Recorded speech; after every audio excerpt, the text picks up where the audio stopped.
Hi,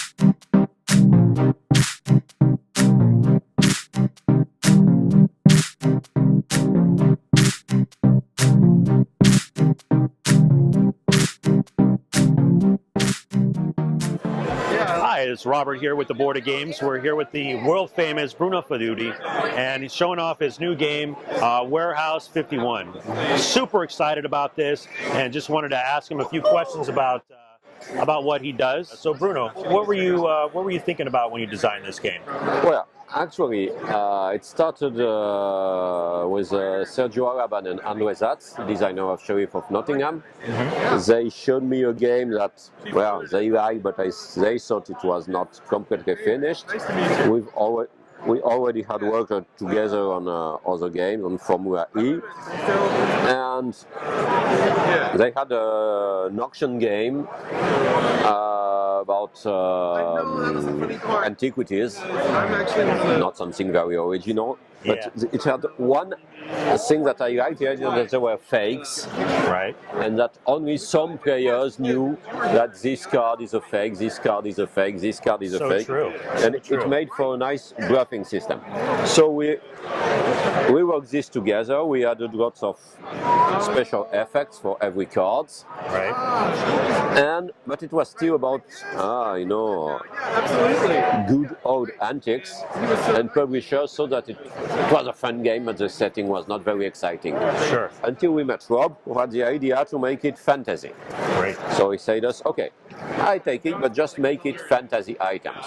So we reworked it once more, right, with mythology. So now there are items from Western literature like Excalibur and others. Right. Baba Yaga's mortar, the seven-league boots, the Philosopher's Stone, the Grey, all that stuff.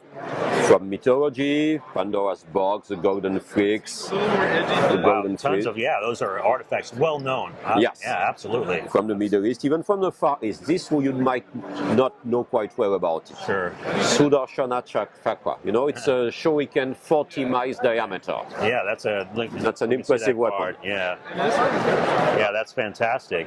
So very nice art from a Brazilian artist. Beautiful, absolutely beautiful. It's Brazilian designers, Brazilian artist. I'm the French guy in it.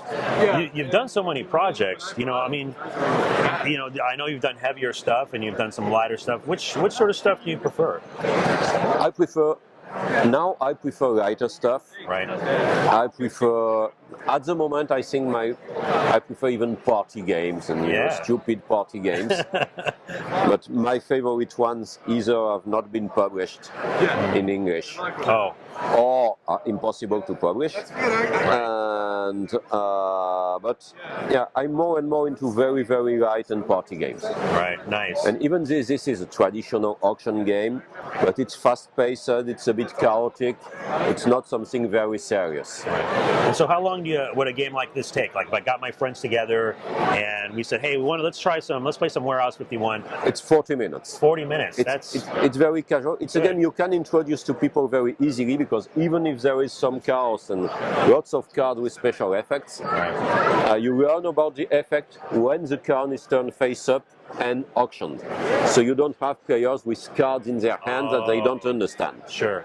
If there is someone who doesn't really know the game, just explain the card when it's turned. That makes sense. That makes sense. So it makes it very easy, in a family lighter setting. Right. So, because you've had so much experience with this and your long career, is there anything to new gamers that are out there that you would say that you would recommend for them to do when trying out games, yours or otherwise?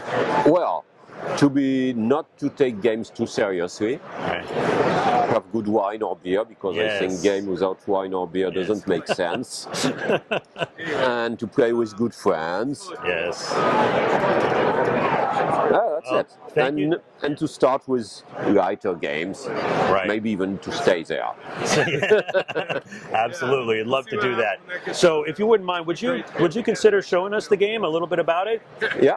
So, It takes place in 2038. The US government has gone out of money and has to auction all the secret stuff they have hidden in Warehouse51. That's why the name of the game.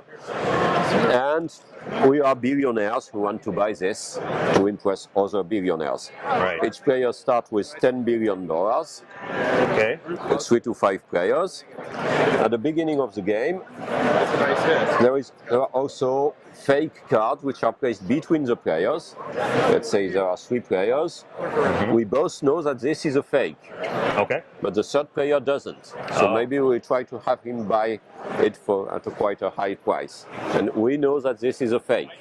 And you both know that this is a fake. And then one card is turned face up and auctioned. Okay.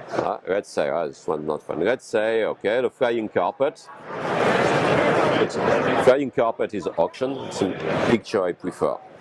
And one player starts and goes around the table. Highest bidder pays to his left neighbor. Okay. And then the left neighbor turns another card, which is auctioned, and so on and so on. So if I win the flying carpet, I take it, and I decide where will we take the next card. Let's say it's here, it's the gray.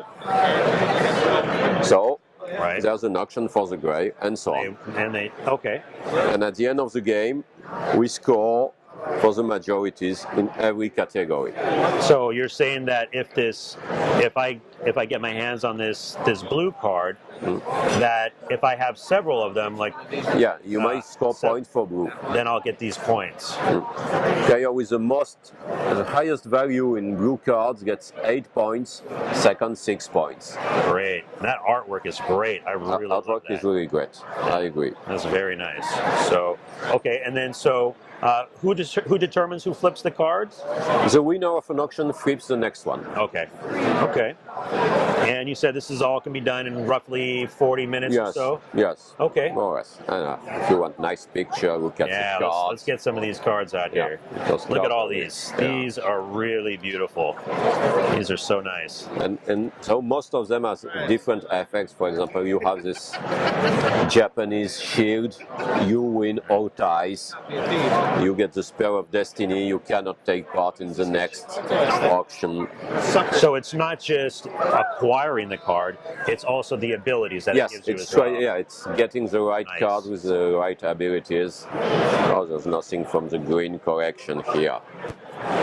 Golden Fleece, Pandora's Box, Horn of Plenty, Thor's Hammer. I like the effect of Thor's Hammer.